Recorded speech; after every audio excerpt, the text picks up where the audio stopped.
La RDC confirme sa participation aux pourparlers de Luanda malgré le refus du M23 au RDF-AFC, tel un guerrier déterminé avançant vers l'arène. La RDC a confirmé l'envoi d'une délégation officielle à Luanda ce mardi pour des discussions directes avec le mouvement M23. Cette décision intervient en réponse à l'invitation du président angolais João Lourenço, qui joue le rôle de médiateur dans ce conflit. Bien que le M23, comme un adversaire réticent, ait choisi de se dégager de la partie à la dernière minute, la RDC, fidèle à sa ligne stratégique, maintient le cap. La porte-parole du président Félix Tshisekedi, Tina Salama, a confirmé que la délégation congolaise sera bien présente à ces pourparlers. Comme dans une partie d'échecs, chaque mouvement est calculé. La RDC, tel un joueur expérimenté, sait que l'absence de l'adversaire pourrait révéler une stratégie sous-jacente, mais elle avance tout de même sur l'échiquier diplomatique, prête à tenir sa position.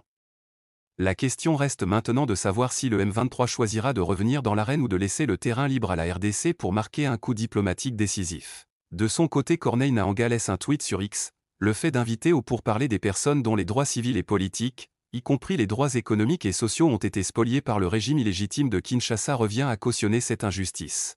La situation actuelle semble marquer un tournant décisif dans le conflit opposant la RDC au M23 AFC. Malgré ses manœuvres militaires et diplomatiques, ce mouvement rebelle semble perdre du terrain face à la détermination des autorités congolaises et à la pression internationale.